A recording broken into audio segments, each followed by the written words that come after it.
নমস্কার, আশা করি আপনারা সবাই ভালো আছেন। দু একটা কথা তোমাদের কাছে আমি শেয়ার করব। খুবই আনন্দ লাগছে, আনন্দের মধ্যে কষ্ট কিন্তু আজকে আমার মানে রান্না বান্না কমপ্লিট। আর মানে সকালবেলা তো স্নান হয়ে গেছে, এখন আবার দুপুরবেলা রান্না বান্না কমপ্লিট করে এই চালের বস্তাটা মানে কেউ উঠাই নাই, আমার জন্য রেখে দিয়েছে। যাই হোক, আমি কিছু চাল উঠালাম আর এখানে কিছু চাল আছে। যাই হোক, আমার কষ্ট করে, কারণ আমি সংসারটাকে খুবই খুবই ভালোবাসি, আর তোমরাও ভালোবাসো সংসারকে।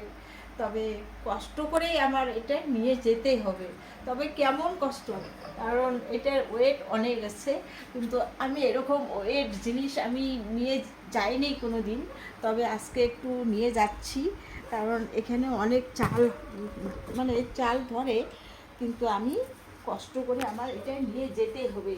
দেখতে পাচ্ছ বন্ধুরা, কিন্তু এটা ধরার সিস্টেম আছে, তবে আমি ধরার সিস্টেমটা ওইভাবে আমি নিয়ে যেতে পারছি না। চালের ড্রাম তুলতে তুলতে এইদিকে দোকানে ডাক পড়ে গেছে। এইবার দেখো কাণ্ড, বাচ্চা দুটার কি হয়।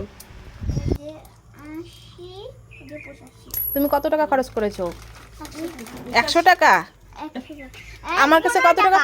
15 টাকা। তাহলে 85-র সঙ্গে 15 যোগ করো, কত হয়? করো করো। 85 আর 15 কত হয় মামলা? 85। হ্যাঁ, করো করো। করো, তোমাদের এখানে লেখাপড়া হচ্ছে। 85 আর 15 টাকা। হ্যাঁ, 85-র সঙ্গে 5 90, আর 10 থাকে কত হয়? 100 হয়েছে। ঠিক আছে। 85 আর 5 কত হয়? 85। 85 আর 5, 85 করে এরকম করে করো। হ্যাঁ, এরকম করে। 85 আর 5 কত হয়? 90। হ্যাঁ, আর 90-র সঙ্গে 10 যোগ করলে কত হবে? 100। হ্যাঁ, ঠিক আছে হিসাব। আর পাশে কত হয়? 90। হ্যাঁ, ঠিক আছে ঠিক আছে, যাও তোমরা যাও। এই কত টাকা নিয়ে ধরে রাখ। এখানে কত টাকা আছে? এই যে ভুলে গেছি। যাই হোক, বাচ্চা দুটো দোকানে খরচ নিতে এসে কনফিউজড হয়ে গেছে। হিসাব করতে গিয়ে 15 টাকার খরচ নিয়েছে, 100 টাকা দিয়েছে। তাই হিসাব তো ওদেরকে বুঝিয়ে দিতে হবে, ওরা তো ছোট বাচ্চা। তাই এরকম হাসাহাসি হচ্ছে দোকানের সামনে। তারপর এই যে সন্ধ্যার দিকে বাবা আম নিয়ে এসেছে, তো বললাম যে চা তো খাওয়া হয়ে গেছে, সন্ধ্যায় লচা খেয়েছি। তারপর মা এই যে এখানে আম কাটতে বসে পড়েছে, আম কাটছে আর অনেক রকম মা আমার সঙ্গে গল্প করছে। তারপর আমি মেয়ের জন্য আম কাটছি। শুধু মেয়ে খাবে না, মেয়ের বাবাও খাবে, আমিও খাবো। যাই হোক, সন্ধ্যার দিকে ওই আম খেতে আর অনেক কিছু কথা মনে পড়ে গেল। কার কথা মনে পড়ে গেল?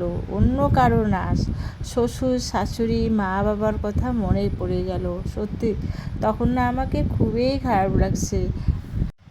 তারপর এদিকে আবার বাজার করে নিয়ে এলো, বাজার আবার আম নিয়ে এলো, আবার 1 কেজি মাছও নিয়ে এলো 2 প্যাকেটের মধ্যে। এইদিকে আমি খুবই হিমশিম খেয়ে গেলাম। আম তো কাটছি, আবার আম নিয়ে আসছে। মানে আমাদের বাড়িতে এই রকমের হয়, কেউ খরচ আনলে ওই ডাবল খরচ এসে পড়ে। ঠিকই আছে, তোমার যেমন আম খেতে ভালো লাগে সেরকম ভাগ্যটা খুবই ভালো তো বন্ধুরা, তাই তোমাদের কাছে অনেক অনেক শেয়ার করছি। যাই হোক, আর আমার ভিডিওটা দেখার জন্য অনেক অনেক তোমাদের কাছে রিকোয়েস্ট থাকলো যে তোমরা আম দেখবে যে আমি আম কেমন করে খাচ্ছি না খাচ্ছি। যাই হোক, এখানে তারপর পরের দিন আবার কী করলাম, তুলসী পাতা উঠাচ্ছি। সকাল সকাল উঠে পড়ি আমি, সকাল সকাল স্নান করার পরে আমি তুলসী পাতা উঠাই। আর কৃষ্ণের নাম তো স্মরণ করতেই হবে, কৃষ্ণের নাম স্মরণ না করলে এই তুলসীর পাতা তুলতে গিয়ে যদি ওর মানে তুলসীর গায়ে যদি একটা ছাল উঠে পড়ে, তখন অনেক আমাদের ক্ষতি হয়ে যায়। যাই হোক বন্ধুরা, আমি 2 হাত লাগিয়ে সুন্দর করে তুলসী পাতা উঠাচ্ছি আর ভগবানের নাম নিচ্ছি। আর সকাল সকাল পুজোটা করলে কি হয়, সারাদিনে একটা মনে হয় যে কাজ হয়ে গেল। সুন্দর। যাই হোক, আমার ভিডিওটা তোমরা দেখতে থাকবে, আর যদি ভালো লেগে থাকে লাইক শেয়ার কমেন্ট করে একটা জানিয়ে দেবে। আর নতুন বন্ধু যারা দেখবে না, যদি ভালো লেগে থাকে একটা সাবস্ক্রাইব করে দিবে সুন্দর করে। যাই হোক, আমার ভিডিওটা আজকে এই অবধি থাকলো।